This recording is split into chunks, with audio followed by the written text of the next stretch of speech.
Good morning, good evening, good afternoon, everybody who's joining for this week's edition of the Cohesity Human Factor.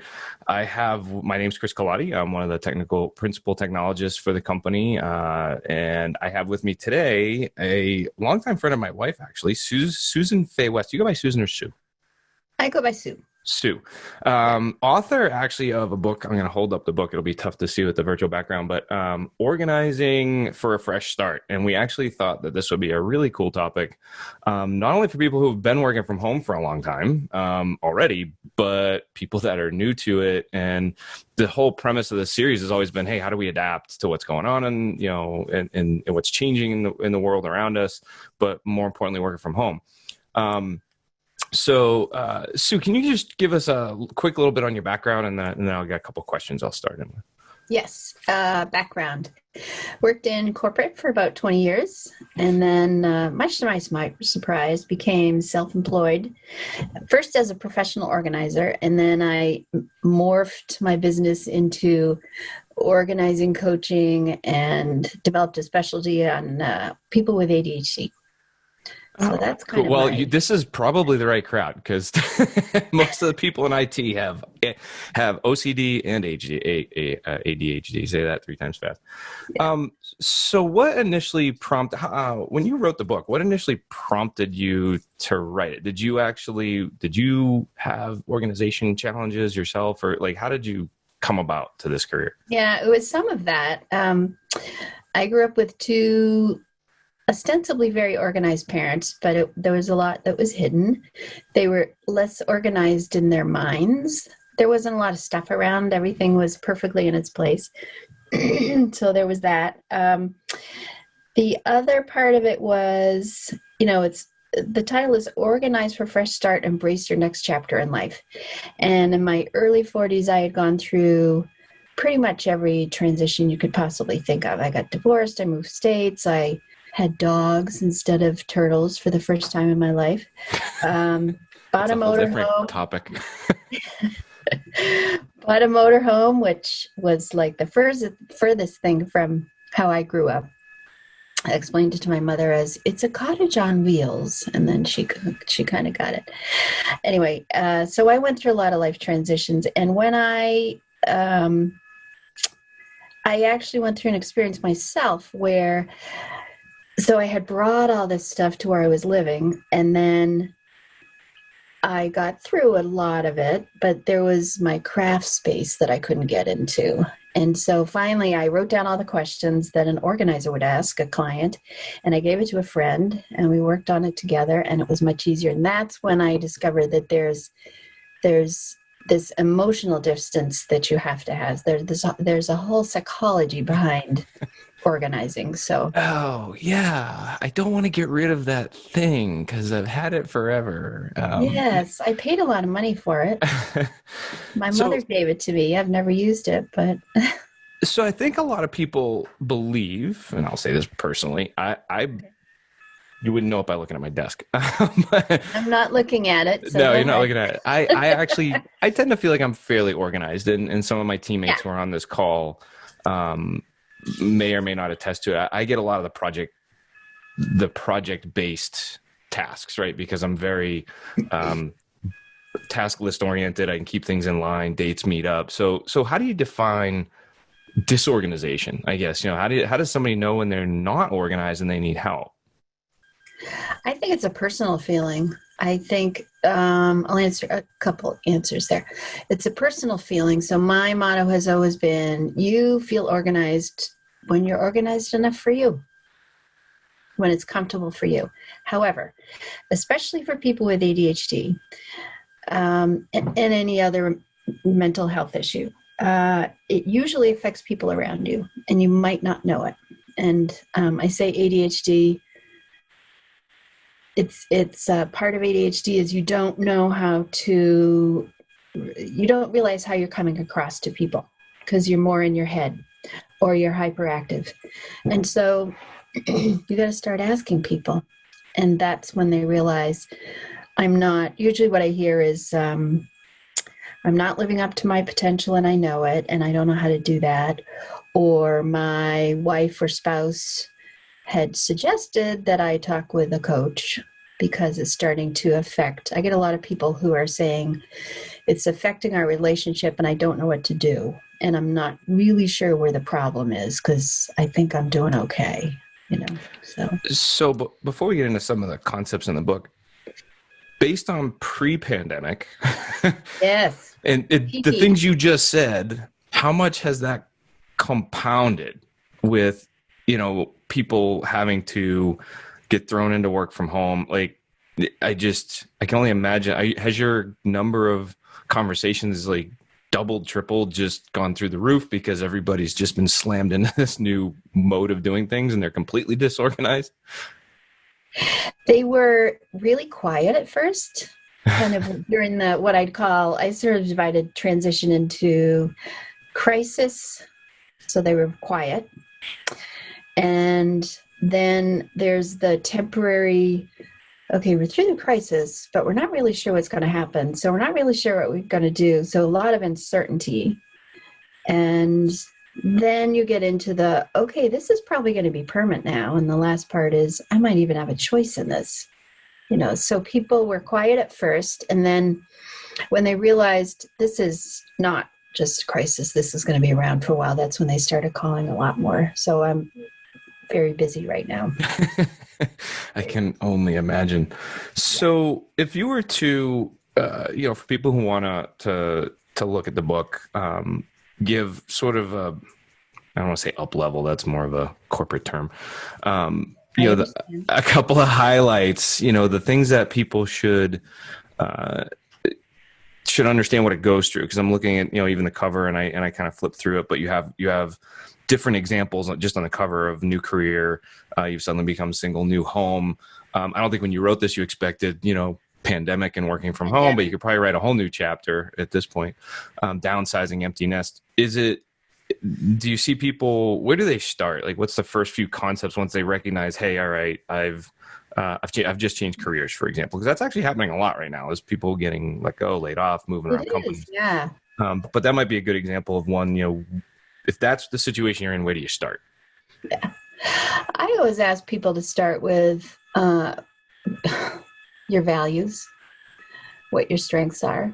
Because if you're going to change a career, no matter what age you are, no matter what stage of life, then you want to be doing something, ideally you want to be doing something that really speaks to your values, that you'd really enjoy, that maybe you could do for the rest of your life, even if you did it at different organizations. So I always start there. And then a lot of people don't know what their strengths are. They might know the top two, but they don't go any deeper than that. And the strengths are what are going to be the resource you can draw on when things get a little shaky. So values and strengths. And the next thing would be, the biggest thing when you're going through a transition is to understand that it's in phases. It's not a one and done over event, right? So you really have to think about, for right now, for this week or for this month, what's important, what matters to me right now, and not worry. Try to stay right where you are and not worry so much about next month or the month after, or is my company going to bring me home, or if they don't bring me home, but I have a choice, what am I going to do? Like, just figure it out for now, and try to let go of what's ahead. Maybe let your subconscious do a little work, but in terms of what you actually work on, what matters right now. And then a lot of it comes from there. It really does. So how much of the work you have people do? So you actually mentioned when you got into this, you asked yourself the questions that an organizer would ask. What are some of those types of questions that people should be asking themselves if they're feeling like their desk is covered in a mess and they can't seem to, they go through an 8-hour day and don't feel like they accomplish anything? So let me back up, I'm rambling, but there's different stages of disorganization or feeling disorganized, right? So for me personally, it's if I get through an 8-hour day and I literally look around and go, what in the hell did I accomplish today? Like, I just don't feel like I got anything done. To me, that's one. The other one is, I can't find anything, everything's a mess. So there's that piece of paper I was looking for. So I think the people that we know in this industry are in those kinds of boats. So what are the things they should do? Like you said, to emotionally distance, and what questions should they ask? And, I don't want to give you away all your secrets, but, give people some tidbits at least. Yeah. Okay. So I wrote down a couple things. The first one on the desktop, if you're feeling disorganized, you can't find things. Let's start with you get to the end of the day. Yeah, I think that's most people right now is what did I actually get done today? Yeah. Yeah. Well, there's a couple of answers to that. One is obviously to keep track of what you're doing. And when I say that, I mean, I got one step done of a project. I took 10 minutes and folded the laundry because now we're all working at home. So you're probably going back and forth and doing different things. I took a half an hour off to have lunch with my spouse. I took the dog out 4 times today, and that took an hour or whatever it is. So for me, Lily's raising her hand, by the way. That's what she spends all her day doing, taking the dogs out. Sorry, keep going. So I keep track of it, and then choose your favorite tool to do that so that you make it easy. And you really only need to do that a couple of days before you realize that there are patterns. So for me, I use Trello, and I have all my tasks there that I want to work on today. And I just put a rough time, just so I can kind of look at the end of the day. The other part is closing out your day. So whatever you consider the end of your day, it's even more important now that you're working at home to have some kind of way to shift from work energy to personal energy. So I always suggest to people to look at what you got done today, and mainly look at what you're going to work on first thing tomorrow. Especially if you have ADHD, you've got to have something that's going to pull you into the day tomorrow. And all of that is a way to kind of clear your head. Also realize what you did get accomplished. So they're kind of related. You've got to list everything to know what you got accomplished. And then you've got to, at the end of the day, look at what did I get done, but also what's up for tomorrow. Because you want to get up and feel jazzed about going to work. And right. So we actually use, if we're talking tools, I think a lot of people that'll listen to this know Trello. Asana is another one that I use personally.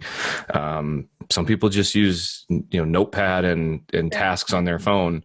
But I'm a big fan of tools. I think most people who will listen to this will be a big fan of tools. What happens? So you find that pattern. Let's just kind of go down this road a little bit. Okay. So you find that pattern, you find out, okay, I've got all of these things that are causing me to not, accomplish things. I think what we're actually starting to roll into is time management too. Yes. How do you make the adjustment? So you say, well, because you can't not have lunch, you can't not take the dogs out when they're barking downstairs, you can't not do the laundry, right? There are certain things that are always got to get done. Yeah. Once you've identified the pattern, what do you have to start asking yourself to change the pattern? Mm-hmm. I think what's helpful is to think of the parts of your day as puzzle pieces, and puzzle pieces can be moved around. So especially coming home, versus pre-pandemic, you're at home now. And so there is more to do because you've got both home and work stuff to do. So how to move that pattern? Think about, is there another time of day I could do it? Are there fewer times a week I could do it? People tend to think black and white. I'm either going to exercise, I'm not going to exercise.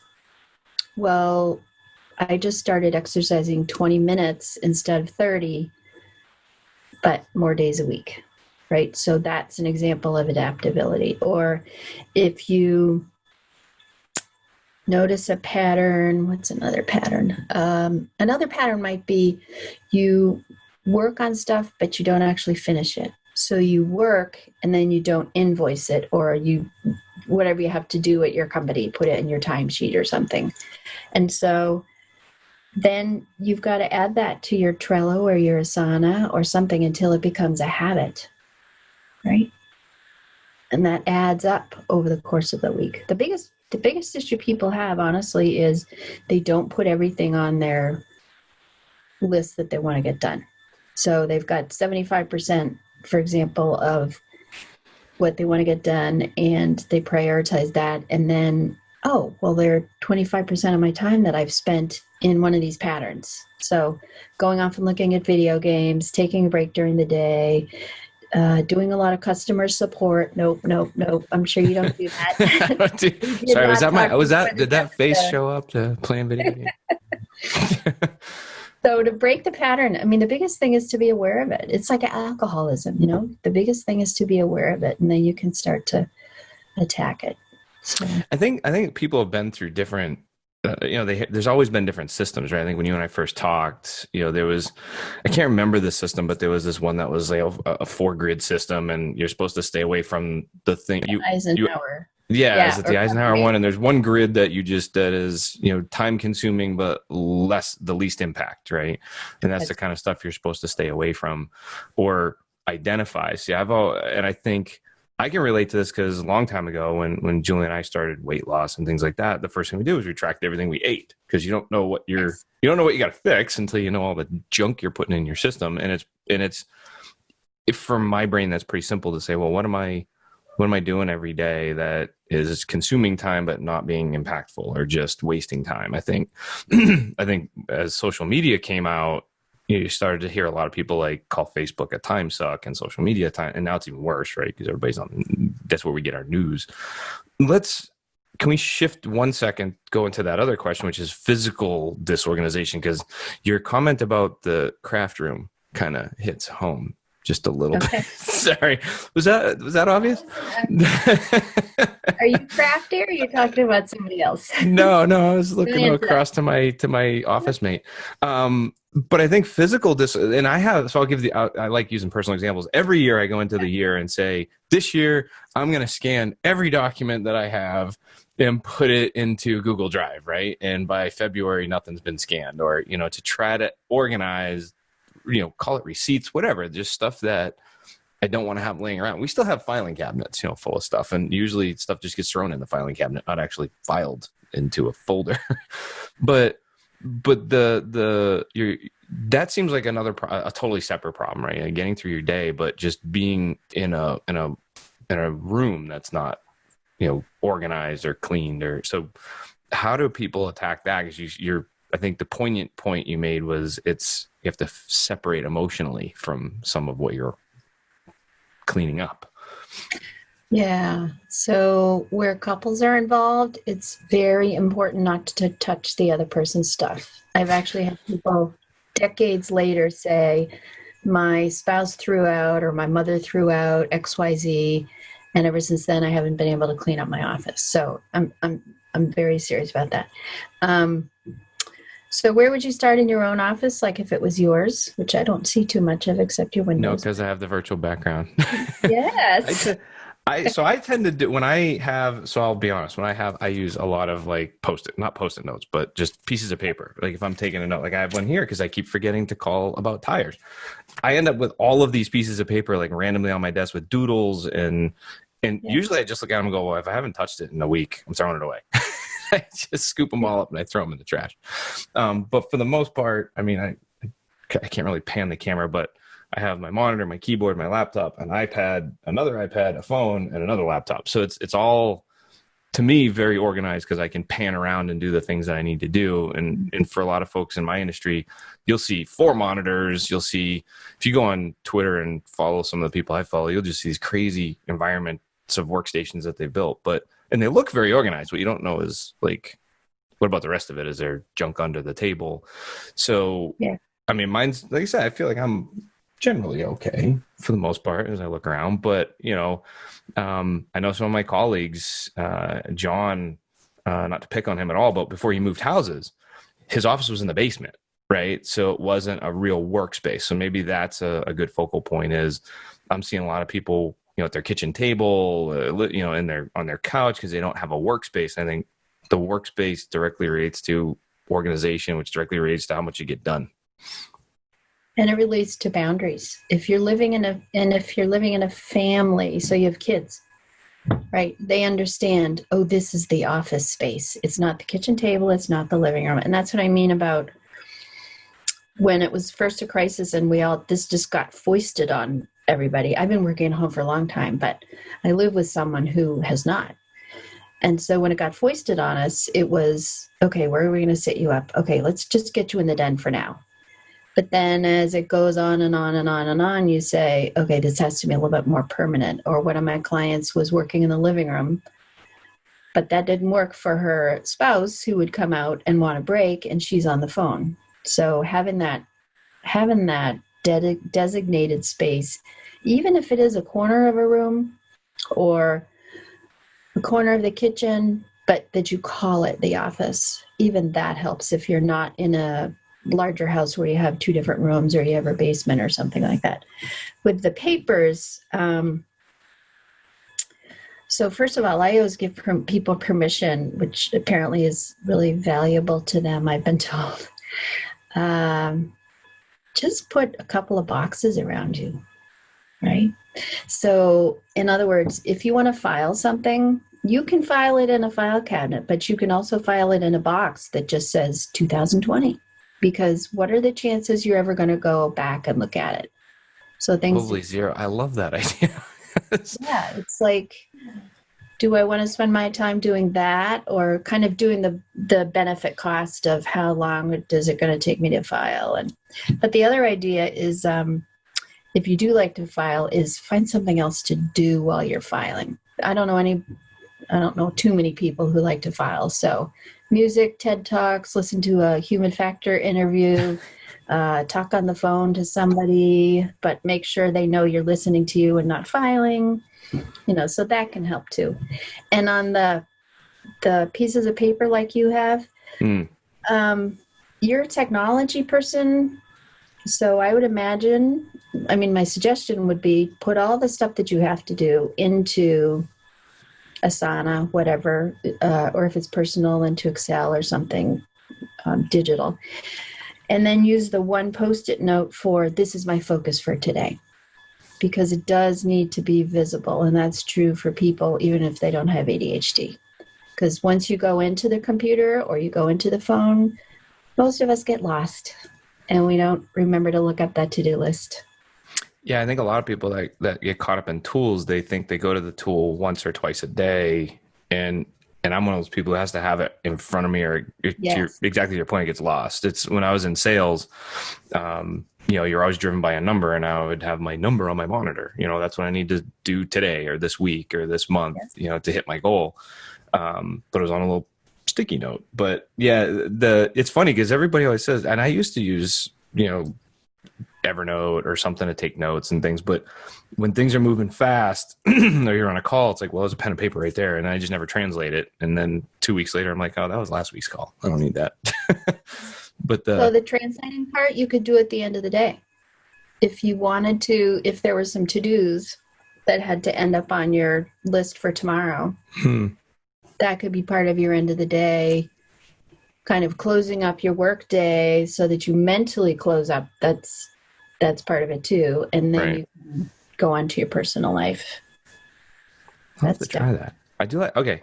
So we're at about the half hour, 25-minute mark. So we'll wrap up with a couple of things to summarize. So, when we're talking about physical organization, I'm going to hit on the box idea. I actually love that because I have literally stacks of paper over there that they're supposed to be filed, but they're, insurance paperwork or something that's just, you got to keep it.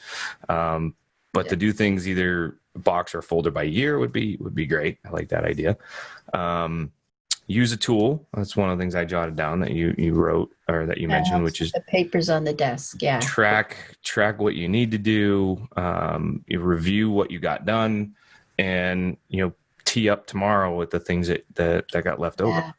Right. That's a big one.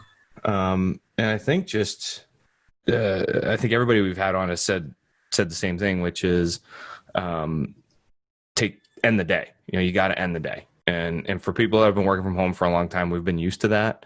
And we've been used to having the separate space. And I think that's a huge struggle for people that are now a little bit more permanent. This is going to be going on for the rest of the year for all we know. But yeah, you got to walk away. There's because people used to have the commute, and that was their boundary. Yep. And Yeah. that's the other big thing is the whole boundaries and communications. That's just so different when you're working, all of a sudden working from home.